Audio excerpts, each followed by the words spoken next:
You know where we are? Just ahead is the hospice my brother runs. He'll take us in. That didn't answer my question. I honestly don't know. For all I know, I'm losing my mind and you're just a delusion. But I'd like to think I still have a shred of dignity and an obligation to protect my patient. As an officer of the law, you should too. I hope his brother's not a jerk too. So, this originally was a video I had planned to do later in October, along with a similar video covering Alien Isolation, to celebrate the 10-year anniversaries of both these titles. However, as you're probably well aware, following the string of numerous layoffs in the game industry, CEO of Microsoft Gaming, Phil Spencer, made a shock announcement. Oh great Phil, our Prometheus, what fire of knowledge do you bring to us mortals today? After spending $7.5 billion to acquire Bethesda, Microsoft shut down Arcane Austin, the developers of Dishonored and Prey 2017, along with Tango Gameworks, famous for The Evil Within and last year's surprise hit Hi-Fi Rush. You've just made an absolute mess of things. You know, we wouldn't need Flex Seal if you wouldn't keep breaking shit! With that announcement died all of my hopes for an announcement of The Evil Within 3 in October to coincide with the anniversary. Which sucks because it did seem like they were teasing it in Hi-Fi Rush. This sad news tore me away from Stellar Blade and Final Fantasy VII Rebirth, so I could play through both Evil Within games again for this video. I've been wanting to talk about this series pretty much since I started this channel, but I was kinda hoping it wouldn't be because the studio was shut down by a greedy corporation. Nevertheless, let's step back into the world of survival horror and remember the Evil Within, shall we? I don't know if that was a bad dream, or this is. Since it was first released back in October of 2014, The Evil Within, also known as Psycho Break in Japan, has become one of my favourite horror games, and it's something that I replay at least once a year, usually around Halloween. It was also a game that I got not too long after I first got a PS4 in 2014, which was exciting as all I had at that point was Battlefield 4 and Tomb Raider. I wouldn't call it a masterpiece, and you'll get a clearer idea of why soon, but I do think it's a highly enjoyable experience, and it was definitely an important title for the survival horror genre when it came out. You see, prior to 2014, the horror genre in gaming felt like it was in a bit of a downward spiral, at least in the AAA scene. It seemed that developers were taking the wrong lessons from Resident Evil 4 and shifting the focus further into action, which led to the mixed reception of Dead Space 3 and Resident Evil 6. The latter of which has had its share of reappraisal in the last few years. As a fan of survival horror myself, it was pretty easy to feel like the genre was dying. But then something happened in June 2013. A game by Naughty Dog called The Last of Us came out, which of course went on to become one of the most highly regarded games of all time, with particular attention and acclaim for its storytelling. What surprised me, however, was that The Last of Us was actually a really good survival horror game, especially if you played it on the higher difficulties. One that had taken the right kind of influence from Resident Evil 4, at least for the most part. Ellie's AI sometimes broke the immersion, and the game was kinda broken once you got the flamethrower, but I digress. That is a winner, though. Outlast then came out a couple of months later too, and while that wasn't really a survival horror per se, things were looking up for the horror genre. Then we get to 2014, which could be argued as not a great year for gaming as a whole, but for the horror genre, it was something of a renaissance. I mean, this was the year that Five Nights at Freddy's exploded, along with other indie horrors like Among the Sleep, Neverending Nightmares, and Dread Out. While in the AAA scene, along with Alien Isolation and The Evil Within, we also got the sadly ill-fated Silent Hills teaser, PT, from Hideo Kojima, which I would love to do a video on if I was still able to download it. Too soon. Wait, are you saying too soon? That it was canceled too soon, not that it's too soon to talk about. Too soon. So what was it about The Evil Within that really attracted everyone's attention prior to its release? Well, the answer is actually fairly simple, and it's because The Evil Within marked the return of director Shinji Mikami to the survival horror genre.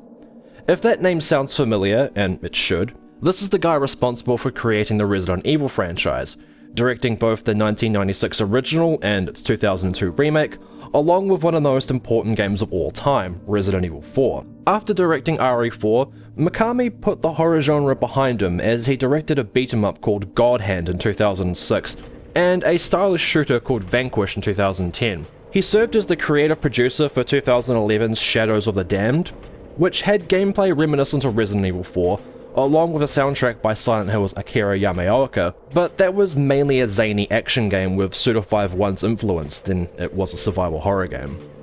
It's pretty widely agreed that after Resident Evil 4, the series strayed pretty far away from survival horror and leaned heavily towards action, particularly with RE6 and Operation Raccoon City. Some people say Revelations was a return to form, and in some ways it was, but half of that game was also a bunch of nonsensical action too. Got that right. Despite initially not wanting to make another survival horror game, with The Evil Within, Mikami felt that he wanted to make a project that returned to the roots of the genre, with a bit of a nostalgic feel, but also marry that with more contemporary game design that Resident Evil 4 had set the template for. This included deliberate design choices to make the player feel powerless initially, such as limited resources, claustrophobic feeling environments, the placement of many traps, and tougher enemies that prompted the player to flee rather than fight. All of which is a pretty tough balancing act to achieve, since a good survival horror game does eventually see you becoming empowered, usually with better weapons as you progress. This is where I feel that some people's expectations and what the game actually ended up being really clashed, as I think some people wanted the game to be more in line with something like the Resident Evil Remake, which the game actually does take some influence from, when instead it ended up being more of an evolution of Resident Evil 4's core design, but I'll come back to that a little bit later. We're gonna check it out. Don't let anyone else through this door. I can be an extra set of eyes. We don't know what's happening here. You're a backup. So, The Evil Within sees you taking on the role of Detective Sebastien Castellanos, responding to a 911 call at a place called Beacon Mental Hospital, along with his partner Joseph Oda and rookie Julie Kidman. And the first thing to say right off the bat is that, even a decade later, this is quite a stunning looking game. Tango Gameworks used a modified version of the id Tech 5 engine, first seen in the 2009 game Rage, and was also used in Wolfenstein: The New Order, and you can definitely see the DNA of that engine in The Evil Within. There's a certain grittiness to the texture work in all three games, and The Evil Within in particular really pushes the dynamic lighting to great effect. The game does, however, suffer from some noticeable texture pop-in, especially in cutscenes, which, according to John Carmack, might be because they opted not to use mega textures, which id Tech 5 and 6 were designed around. But Doom 2016 also has pop-in issues, so I don't know. The frame rate was also a bit jittery on the base PS4, but it's fine on PC, and where it really counts, it's still a good looking game. What do you see, Kidman? Rain is gonna wash away any evidence. The Evil Within doesn't waste much time throwing you into the thick of things, as shortly after entering the hospital, Sebastien is abducted and awakens in a grimy looking dungeon, where the game very quickly goes from zero to chainsaw, even faster than Resident Evil 4 did, with the key difference being that you cannot fight back during this whole sequence, instead having to hide. When the game first came out, it was presented in a 2:35 aspect ratio, a design decision that was met with a lot of mixed reception and was one of the first mods made for the PC version to remove it. I can definitely see what they were going for with this presentation, as it does give the game a kind of cinematic flair to it, and also adds to the feeling of claustrophobia on a lot of levels, but ultimately I do think it was the right call for them to patch in a full screen mode. Got that right. Once you get into Chapter 2, the Resident Evil 4 influence starts to become a lot more apparent, as Sebastien wakes up in a dark and misty forest, and then finds himself in a dilapidated rural village. There's even a cheeky reference to the first RE game when you first get a gun. Combat feels very similar to RE4, with aiming over the shoulder, as well as the game's enemies, the Haunted, feeling like more visually macabre Ganados.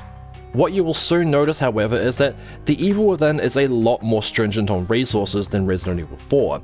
Ammo is a lot scarcer, and the amount Sebastien can hold is quite limited in the early stages of the game, and this is where the stealth mechanics come into play. Unlike Special Agent Leon, Sebastien can crouch, which enables him to hide behind cover, and also lessens the amount of noise he makes, at the cost of his movement speed.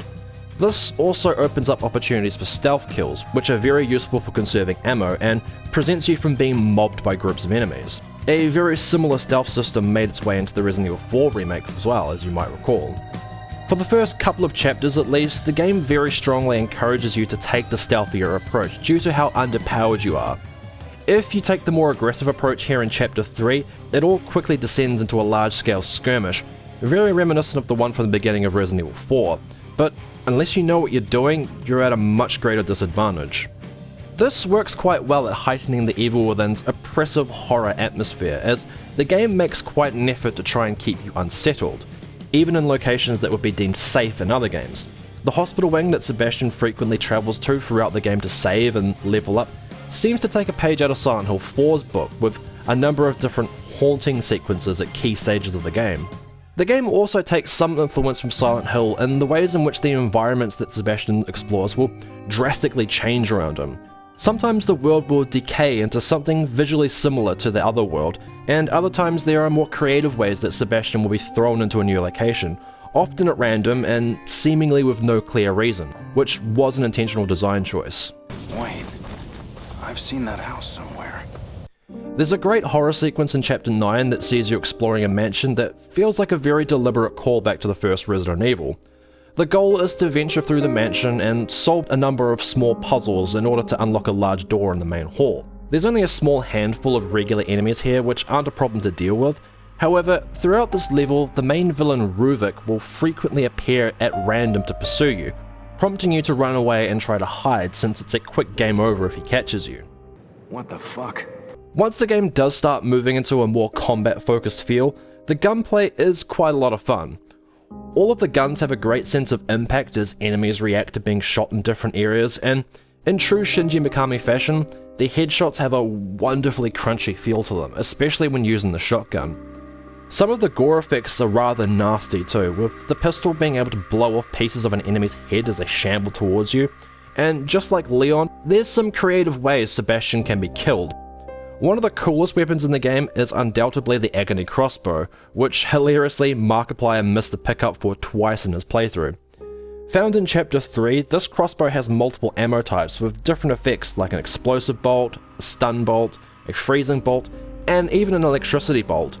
However, if you fully upgrade the standard bolt, it not only does 200% damage, but it also sets that enemy on fire, which can outright kill a couple of the stronger enemies later in the game, and is super useful for one encounter I'll mention later. That old guy's gonna get himself killed.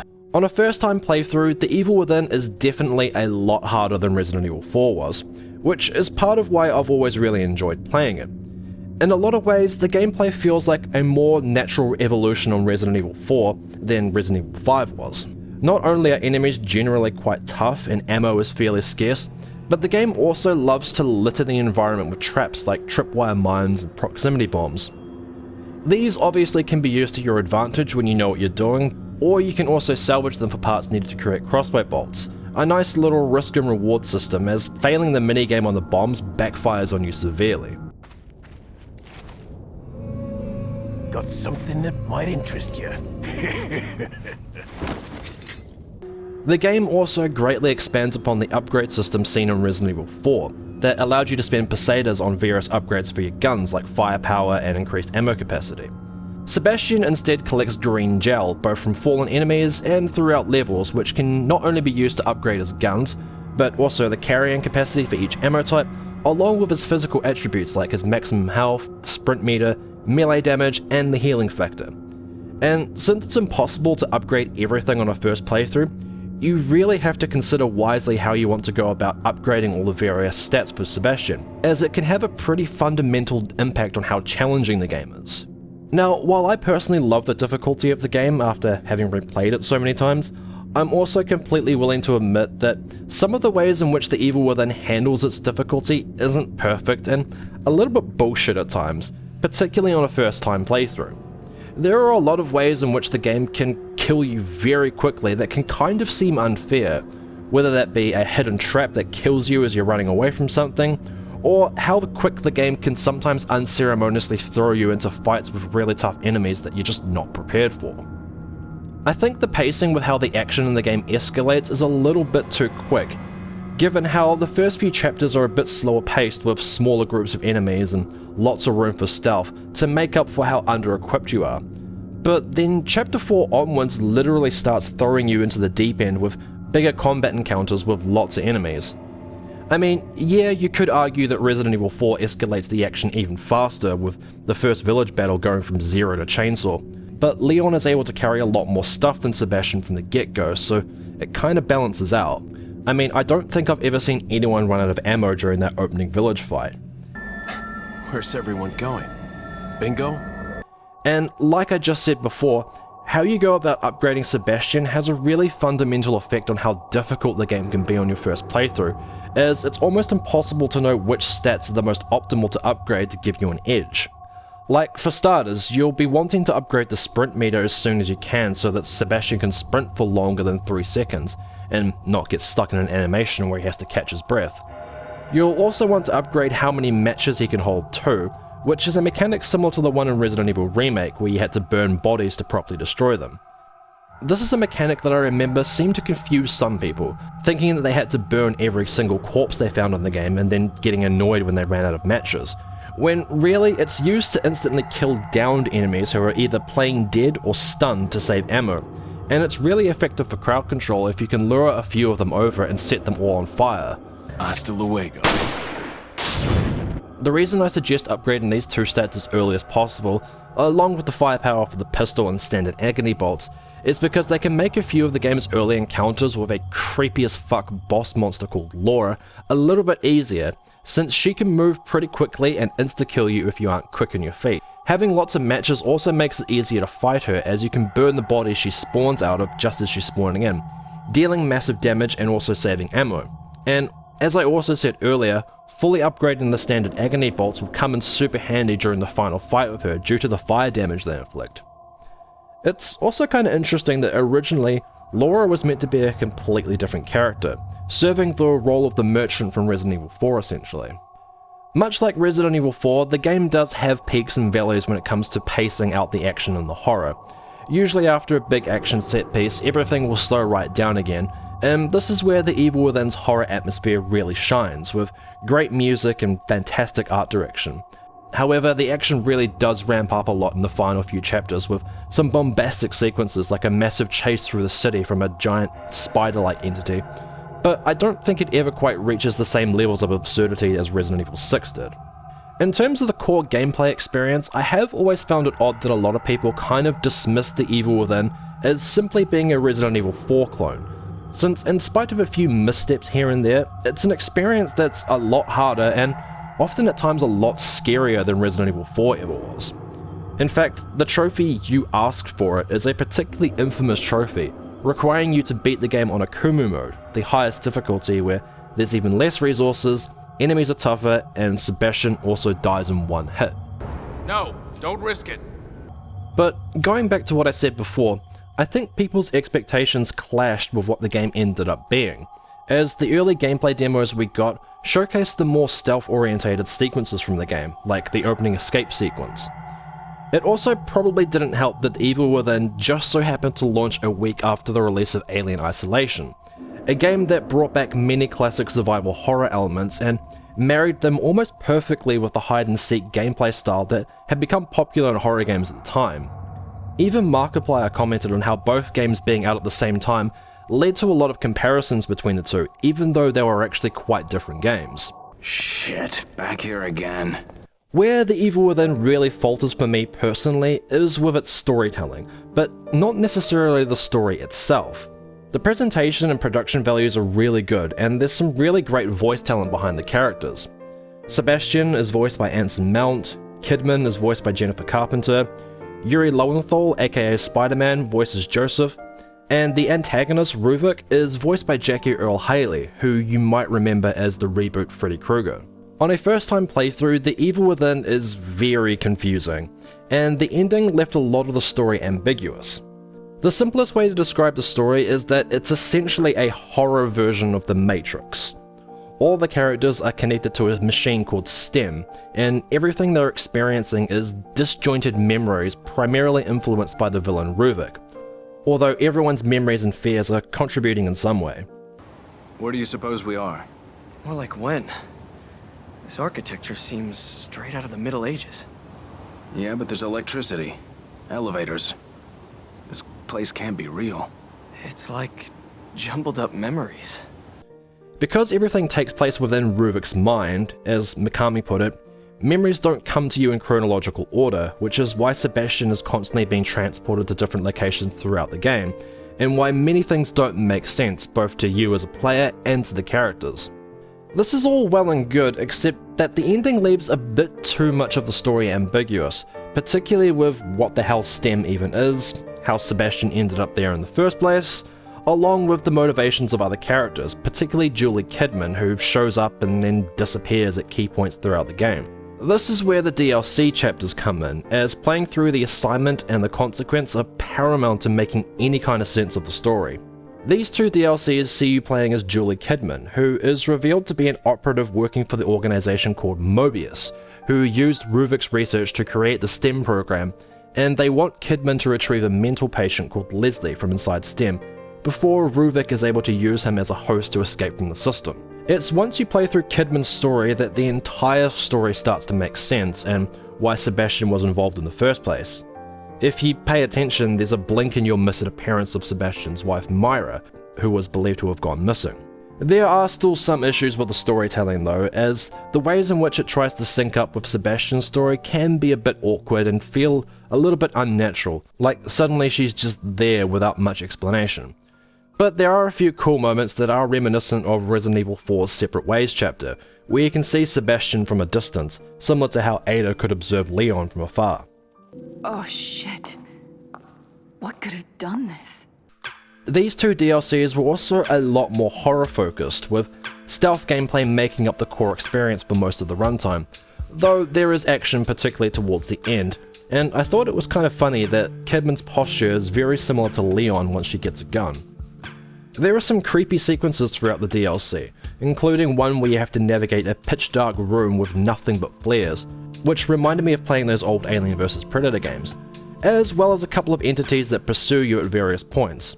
One of these being a Silent Hill-esque monster with a spotlight for a face that you often have to hide from, and the other being the Mobius administrator, who basically functions as Slender Man, often appearing in the distance and chasing you.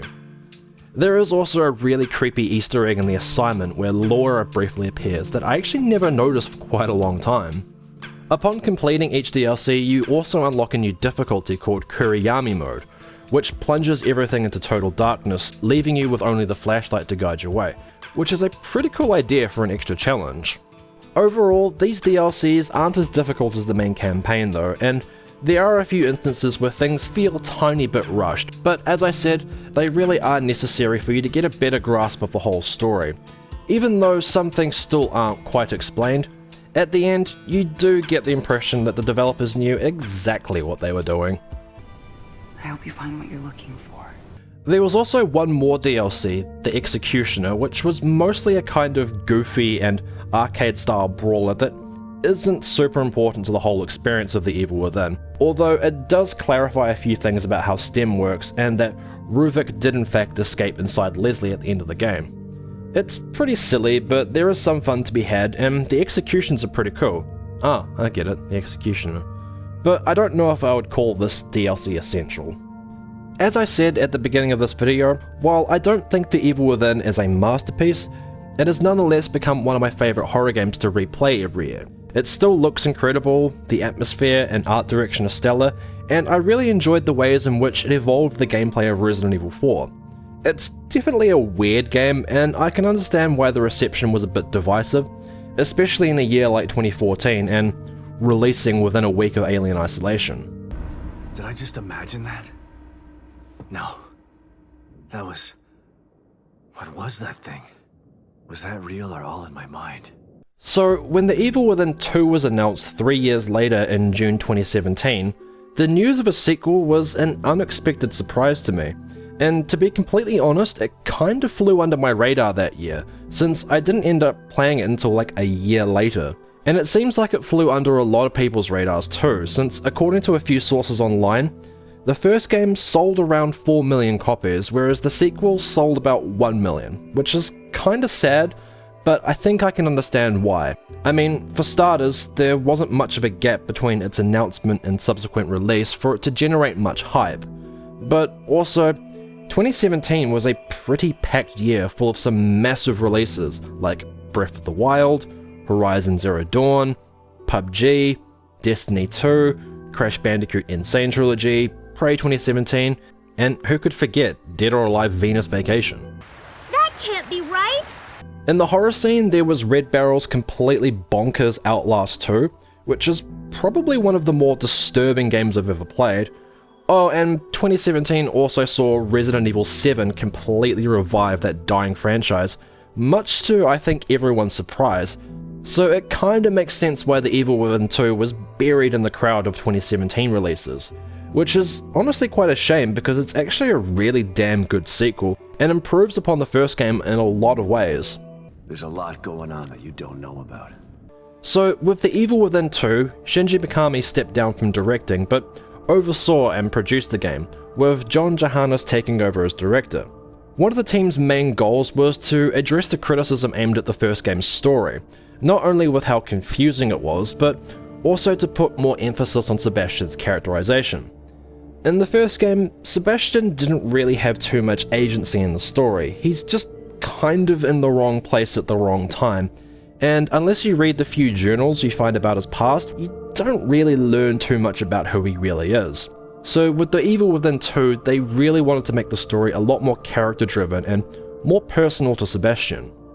A few years after the events of the first game, we find Sebastian essentially at rock bottom, clearly traumatized by the events of the first game, but also haunted by the death of his daughter Lily, which was mentioned in his journals in the first game. Julie Kidman then turns up and reveals that Lily is actually still alive, having been taken by Mobius and is now lost inside a newly designed STEM system, which, just like last time, has gone to absolute shit. After being presented with this new information, Sebastian now has to go back inside STEM to rescue Lily and hopefully find some form of redemption. Compared to the first game, it's a much easier plot to wrap your head around, and it's kind of reminiscent to the original Silent Hill that saw Henry Mason exploring a desolate town to find his missing daughter. In fact, The Evil Within 2 shares quite a bit in common with the Silent Hill franchise. While the first game had a few aesthetic similarities here and there, the most obvious influence it had was Resident Evil 4. Whereas here in the sequel, the pacing and the core game design is a lot closer to what we saw in those first 3 Silent Hill games. They tried to tell me it was all in my mind, but my mind couldn't have dreamt up the things I saw in there. It takes about 25 minutes for this game to go from 0 to buzzsaw in this case, with an opening sequence that sees you mostly wandering through some really creepy environments, with more than a little bit of a David Lynch Twin Peaks kind of vibe. Then, when you finally emerge into the town of Union, after getting a few flashbacks to Silent Hill Downpour's aesthetic, the Silent Hill influence really becomes apparent. Unlike the first game, which was almost entirely linear in its design, The Evil Within 2 adopts a semi-open world design, with much of the experience broken up into a couple of main overworld areas that Sebastian is able to freely explore, whether it be to look for extra resources, partake in the game's few side missions, or just trek his way across to the main story objective. Not only is this very similar to how those old Silent Hill games played, but there's also some visual similarities too, with how parts of the town just end with these collapsed roads that fall into absolute nothingness. And I think it kinda goes without saying that The Evil Within 2 is also a really good looking game. It runs on what Tango called the STEM engine, which essentially was a further modified version of the id Tech 5 engine used in the first game. Not only are the environments a lot larger in this game, but the character models are also a lot more detailed this time, with some great texture work on Sebastian and Kidman. It's also a lot more colourful than the first game, which often had an almost grayscale look to it at times. Sorry, I'm just not built that way. Yeah, I've noticed. The combat is largely the same as it was in the first game. The new enemies, called the Lost, function more or less the same as the Haunted, and the game once again provides the choice of taking a stealth or combat approach, with stealth usually being the more optimal way to play. In these open world sections, you're not forced to engage in combat, and as I said, you can just plow on ahead to the main story mission, but Doing so will leave you very under-equipped for the mandatory combat sequences, so you are encouraged to explore these open areas of Union to hunt down much-needed resources like ammo and crafting materials. Like the first game, health and ammo pickups are scarce, but The Evil Within 2 introduces a crafting system that lets you make your own ammo and health kits from materials scattered throughout the world, and there's two ways you can do this. You can craft items at any time you want at a high material cost, or you can trek back to one of the few safe houses in the world to use the crafting bench where the amount of materials needed is cut in half. The game also kind of tries to incentivize you to do this, because at every safe house there is a copy machine that when fully charged will replenish Sebastian's health. You know, this is, excuse me, a damn fine cup of coffee. Overall, I'd say in terms of the combat, The Evil Within is for the most part a lot easier than the first game on normal difficulty. So if you enjoyed the challenge of the first game, I'd say take the game's advice and play on Nightmare difficulty. It's coming for me. I gotta get out of here. The more open world design also affects how the game tries to scare you too. Naturally, there are tougher enemies that kind of serve as mini-bosses, but it's when you're out exploring for resources or hidden collectibles like this Doom guy figure, where the rug gets pulled out from you in some really creative ways to scare you. One house will lock you inside of it and start psychologically messing with Sebastien, presenting flashes of the Beacon Hospital incident. It even goes back into a 2:35 aspect ratio, which was quite unsettling. The most terrifying, however, is the house that introduces what is essentially the stalker enemy of the game, Anima. There are a handful of encounters with this entity that trap Sebastien back in Beacon Hospital in these creepy stealth sequences, which are some of the standout horror scenes in the game. But also after her initial encounter, she starts to periodically spawn into the open world, which never ceases to send a shiver down my spine when I start hearing her singing.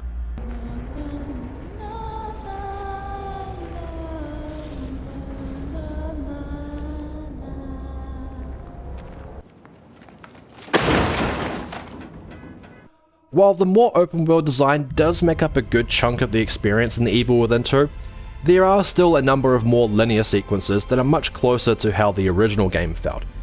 And as you might expect, these are the more story-driven sequences.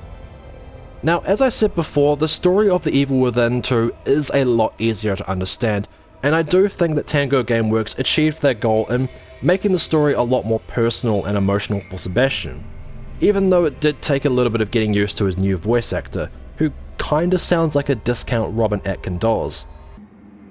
You knew what was gonna happen in that hospital, didn't you? What happened at Beacon is in the past. You need to forget it. You sound just like that psychologist the Force shoved down my throat. But he didn't have answers. You do. You're gonna tell me about Mobius.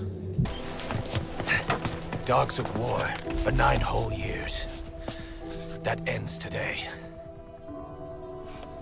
Now you're not sleeping, and we're not junkyard hounds. We're diamond dogs. However, kinda like the first game, I do think that the story does stumble in a few places, particularly during the second half.